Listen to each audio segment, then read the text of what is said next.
Yes people, what is good? I am BA, back once again with another reaction in the Rome series. This is episode 9 of season 1 and it is called Utisa, I think it's pronounced. I have no idea how it's pronounced. And I have no idea what Utisa is. My guess is that it's maybe the name of Atia's daughter, but other than that, no idea. Could be a location, could be anything.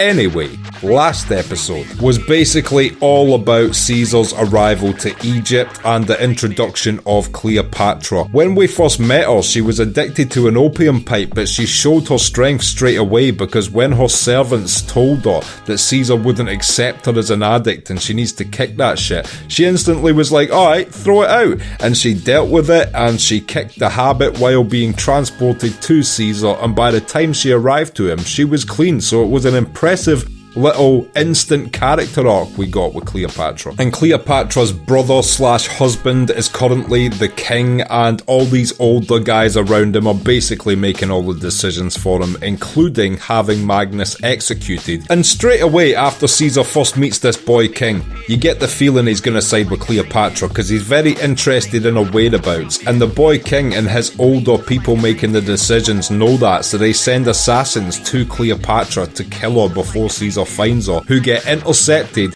by Lucius and Titus Pullo, who then introduce themselves to Cleopatra, and she instantly realizes that she's in between cycles, so she needs to be impregnated now to guarantee like a Roman baby to protect her, I guess is her mind state. So she demands Lucius make love to her, which he, being the honourable husband, cannot do. He marches out the tent, instructs Titus Pullo to get in there, and Titus Pullo certainly gets the fuck in there. Next day they bring her back to Caesar, and the Cleopatra-Caesar partnership is basically struck over one private conversation where she puts all her cards on the table for him. She's like, look, I know you want to use me as a proxy wife so you can keep control of Egypt and keep the grain flowing to Rome. Let's make this happen because I need you for my protection and to take my throne here. Her and Caesar march back to the boy king's palace, quickly dispatch of these people, put the heads on the spikes, and there's a small rebellion from the city, but it basically does nothing. And Cleopatra gets the throne quite easily, and all these older people who were making decisions for the boy king get executed, as does the boy king himself. And then Cleopatra and Caesar walk out of there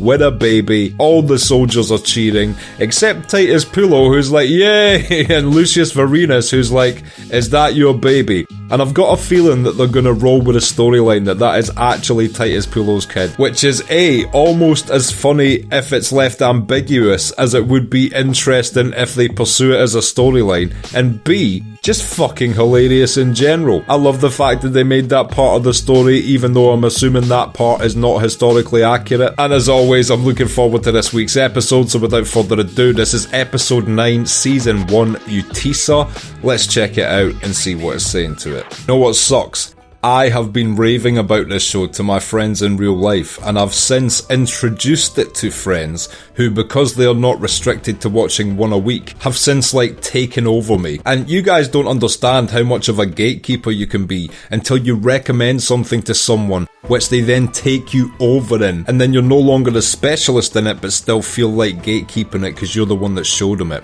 It's a weird spot to be in. Don't know how I'm gonna handle it. Think I might have to kill the dude.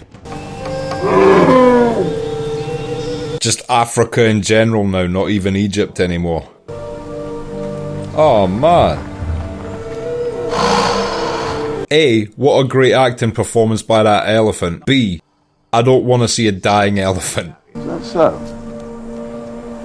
I was not aware.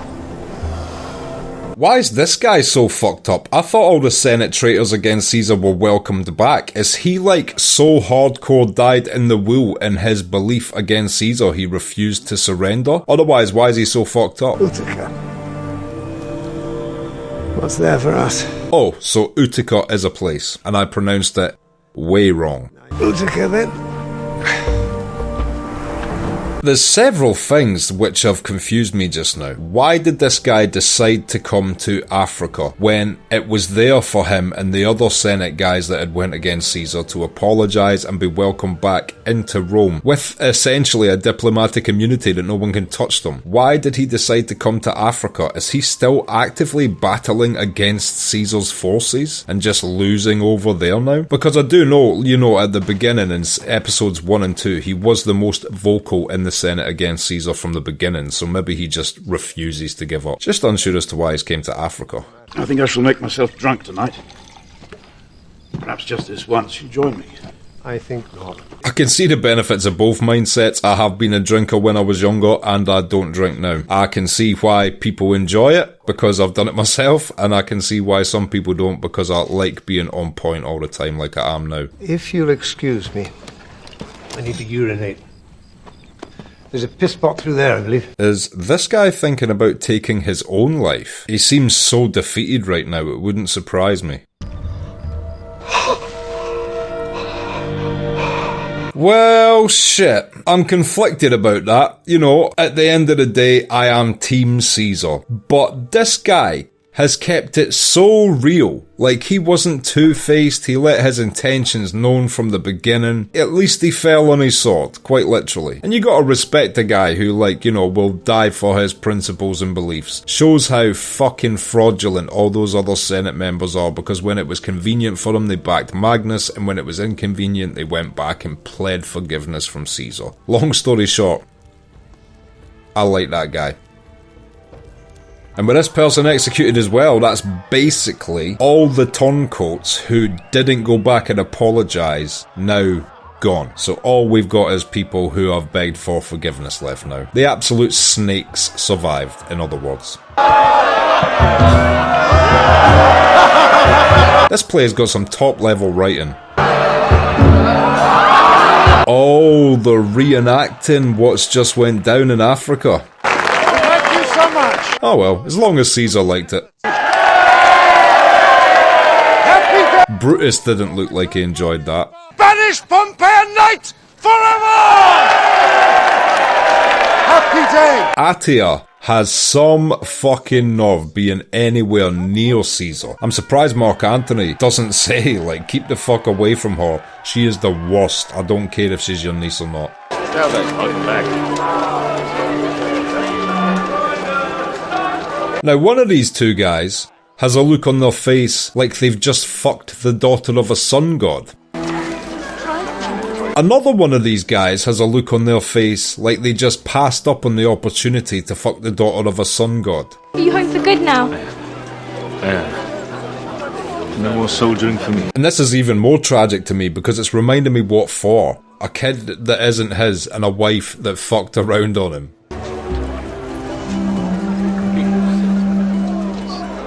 Oh, you know, but at least their relationship is better than it used to be. As much as I break this woman's balls, you know, she does seem like she is genuinely trying to change her life and turn the corner. I wouldn't even mention it at this point, but the thing that pisses me off so much is that she didn't tell him about the kid not being his. She just completely passed on the opportunity to be completely free of all guilt. Me and Lydia's made a nice business out of it. 500 head a week sometimes. Pigs mostly. Her and the daughter have started a butcher shop, that's cool. A dual income household, how very modern. Sounds like I'm taking a piss, but you know, that's literally the case. This is ancient Rome. I'm assuming it wasn't too common. It's very good to see you. It's good to see you too, Master. You speak our words. Titus absolutely loves this servant. Can I get you anything? A bit of water would be nice. I bet he wishes he had one friend he could be like, yo, I fucked Cleopatra. But he doesn't have one. You can't say that shit to your female servant, and Lucius doesn't want to hear that shit. So Titus is just stuck having to sit there knowing he's fucked Cleopatra. Now, a gentleman doesn't kiss and tell, but there are exceptions. Cleopatorian exceptions. That at least one friend deserves to know about. In the circus, wine to be provided by the Capitoline fraternity, and cakes. Sounds like a decent night. Circus cakes and wine. You don't get that treatment at modern circuses. I've found their wine to be a very low standard. What is it, 2 years you've been gone? Oh, shit, Augustus! Or as he's known right now, Octavian. I will always call him Augustus, I think, but I know just now he's Octavian. So that's been a 2-year time jump we've had, with Caesar going to Egypt and the baby, etc. This show does a great job of cramming a lot of historical events in quickly, while never feeling rushed. It's impressive that the writing can do that. Oh. So handsome. I wonder how university has changed him. Let's get rid of the stink of horse off you. He certainly looks like he's gotten used to a less noble life while away. I do not want to go to dinner any more than you do. But Caesar has treated me extremely well, and we must go if asked. Do you think Brutus knows that his mum does like curses and witchcraft and shit? What sort of man asks for mercy in the first place? I agree with Servillia. This guy is an absolute coward for picking a side, backing it, and then begging forgiveness when his side failed. I shall make your excuses to Atia. Certainly not. I will go. Not to be there would be seen as weakness. Again, I agree with Servillia. I don't know why Brutus doesn't want her there. She's literally providing Atia security and also fucking Atia's daughter. She technically has more right to be there than Brutus, who went to war against Caesar. I feel neither rage nor sorrow. My objection to Caesar is purely political. Not sure if that's true. She loved him for a long, long time. I know he hurt her by saying, like, you might never see me again, but surely she still feels something for him. Octavian. Gods. You make me feel old. It's quite crazy, because I'm assuming they filmed this season, you know, in sequence, and it wasn't like a 2-year time jump. I don't know what they've done with hair and makeup or something, but Octavian does kind of look 2 years older, if that makes sense, even though it's probably just a little bit of dirt or whatever. It's done well to make him look like he's been away for 2 years. The first 6 episodes were probably filmed on a Tuesday, and this was probably filmed on the Wednesday, but yeah, big up the makeup department. How shall you proceed, do you suppose? I have a few ideas, but I'm open to suggestion. Yeah, actually, I wonder what Caesar will do next now he's back in Rome. Also, it's a bit strange that we got Cleopatra for an episode and then boof, she's gone. She's in Egypt, ruling, we're back in Rome again. I'll miss Cleopatra, she was an adorable little psycho. I did not mean you, Brutus. You're a man of honour. I believe that your capitulation is sincere. I believe your capitulation is sincere is such an incredible sentence. Wow. Augustus has came back from 2 years at university, even wiser than he already was for his age. Insta throwing shade at Brutus. Gotta love it. Don't be ridiculous. You make a lovely pontiff. You'll see to it, eh? I'd rather thought to concentrate on my poetry for a while. What is a pontiff? Is that like a squire, kinda? Personal servant? Legions, cavalry, and 900 warriors. That would actually be a pretty cool way to describe an entire battle when you got home, if you could remember all the units' positions. This is my work. Lady will be angry. Who's master, eh?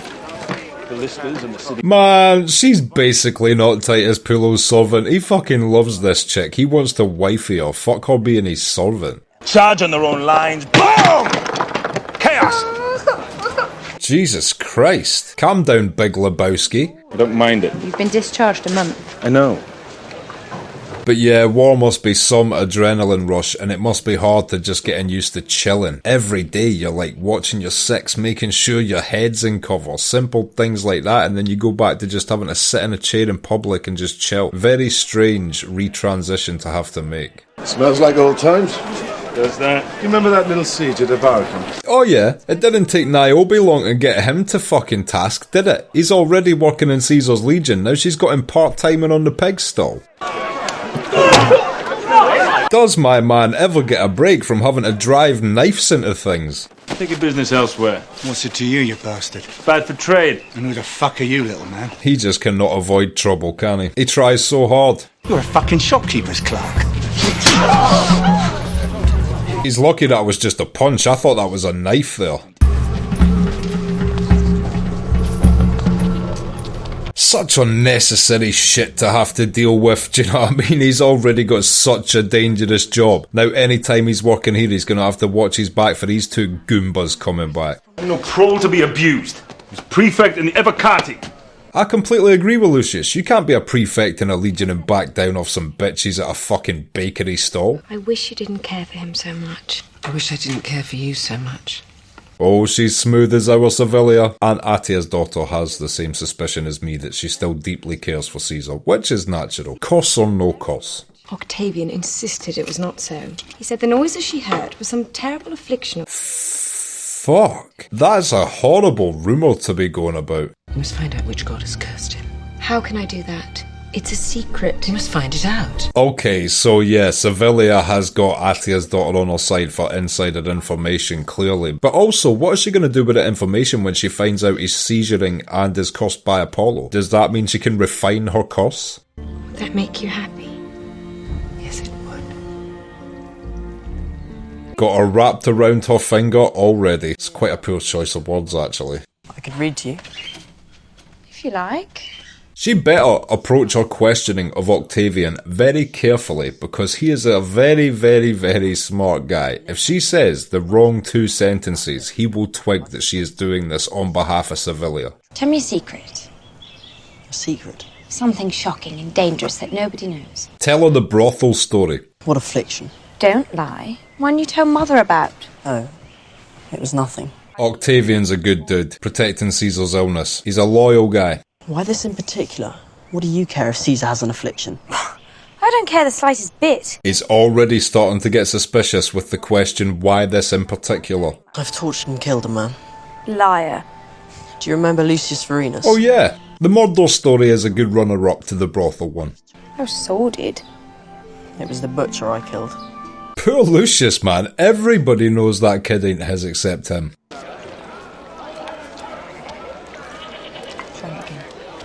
Was that normal, just to get naked washed on the street? Centurion! Uh-oh, this doesn't look good. Lucius Vorenus! This is the guy he was debt collecting for, isn't it? I didn't realise that was the person they meant that the henchman worked for. Titus better put some shots on pronto. My man Urbo here says you slapped him in the face. Did you do that? I did. I can't believe someone could get away with talking to a guy in the position Lucius has in Caesar's Legion. This is the second time that Lucius Vorenus has shown me disrespect. I don't know who in the hell this guy thinks he is, but he is coming very close to just getting his head cut off. But before he dies, he will see his wife and daughters raped. Oh, that might be the nail in the coffin sentence right there, my friend. You've said your piece? Then leave now. Good day to you. Why would you want to live with that weighing over your head when you could have just executed this prick right then and there? That was a frustrating scene. Lucius needs to chill the fuck out with us taking the high road all the time bullshit, because it's going to end up getting him in more trouble than not taking the high road would. What do you mean? A young man will tell his lover anything. Does she think that Octavian would want to fuck his sister? Servillia is as twisted as Atia now. That is fucked up. They are my family. They love me. As I love you. You call this love? Yeah, I think she's going a bit too heavy with the manipulation requests just now. She needs to get back to the pussy licking a little bit to balance the shit out. My people caught one of the men that did it.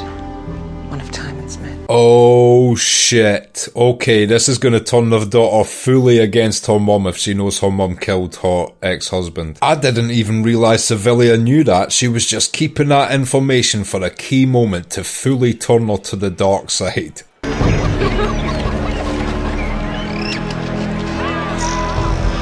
Okay, here we go. Round 3. Now, Lucius, if you don't kill every single one of these people right now, you are an absolute idiot. You better kill him right the fuck now. Your cousin will find you good, handsome farmers to marry. See? Instant repercussions. They're having to send their own children away with their cousin just to keep them safe because he didn't deal with this guy. Always remember that you are children of the Vorenai, an old and respected name. It's interesting how they changed their surname when talking about the lineage. You know, he's Lucius Vorenus, but when he spoke of them there, he was like, you know, remember, you are children of the Vorenai. And Caesar did the same thing earlier when he said he was, you know, Caesar of the Julii. I wonder why they did that with surnames back then, but they stopped doing it in modern times. Please go with them. I will not, and stop asking.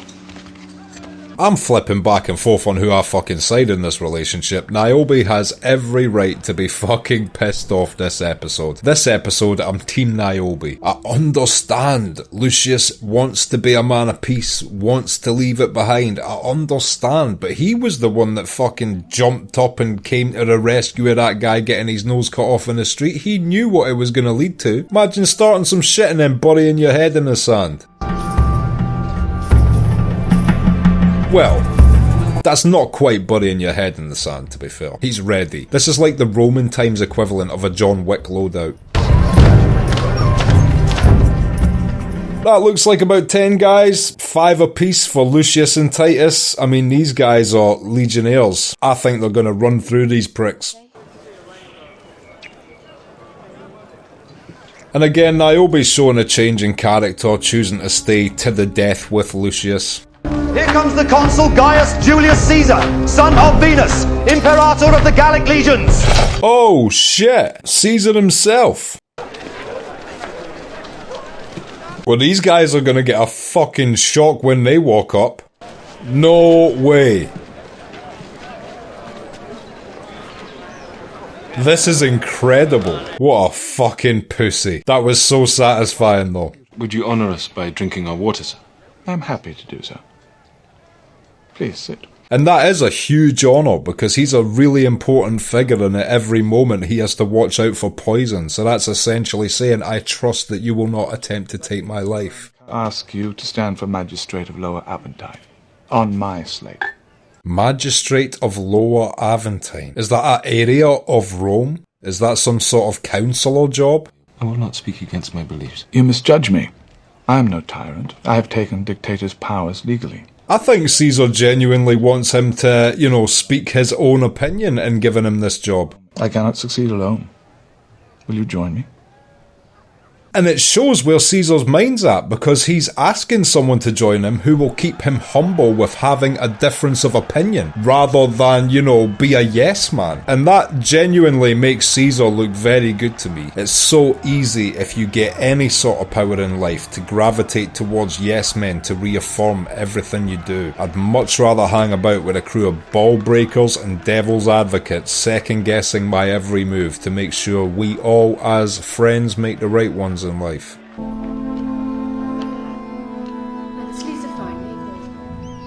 Do you think she's going to tell her mother she knows, or keep it to herself and work clandestinely along with Servillia? Or was she just using that as the motivation she needed to fuck her own brother? Both are possibilities.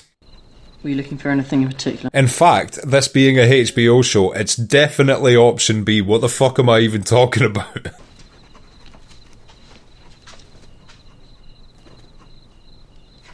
You need to arch your back a bit more and angle to the left slightly. She almost had it. Why send him away? It's hot. I don't like that one.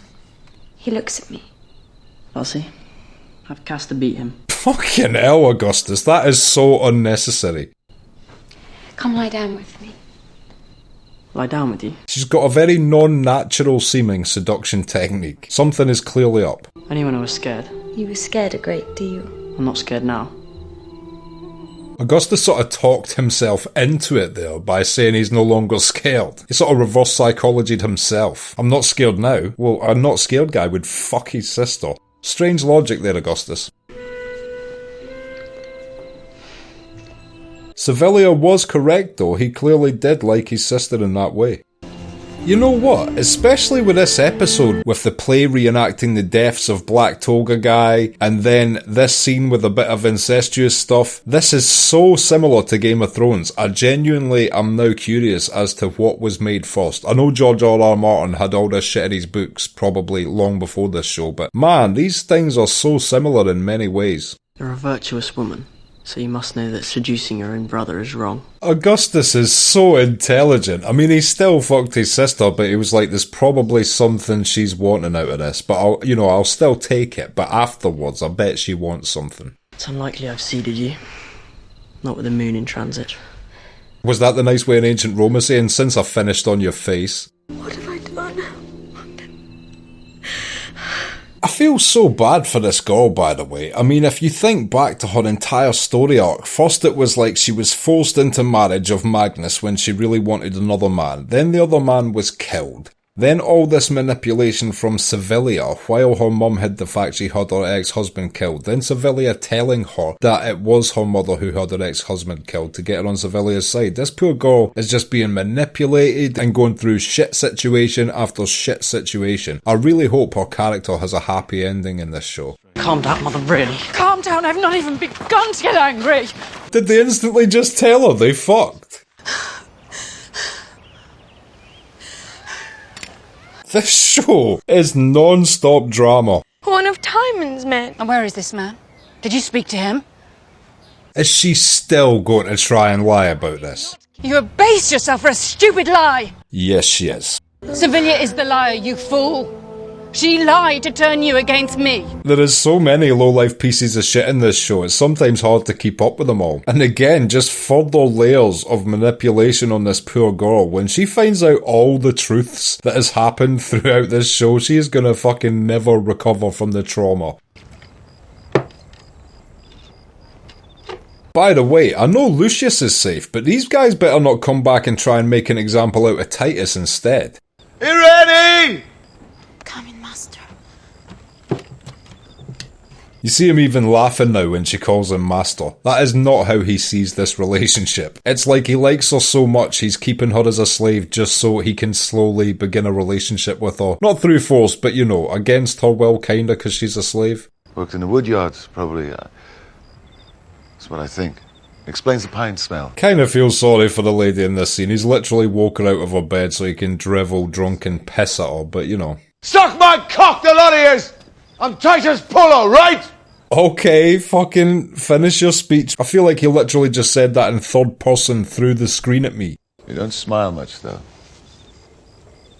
Yeah, it's strange that the slave doesn't smile much. Have some wine. I genuinely feel like he doesn't want her to be his slave, but he's worried if he says, like, you know, you're free to go, she won't hang about with him anymore. Take off your dress. Now, did she look there like it's something she wanted to do or something she was doing as his slave? It's murky waters we're walking into right now, folks. Put your wellies on, because I'm sure we're all Titus Pullo fans out here, but you know, telling a slave to do stuff, let's not get into it. Let's just enjoy it. They're both nice people. Let's just assume they're doing what they want to do. Who the fuck? Is this the guy that fucked Atia?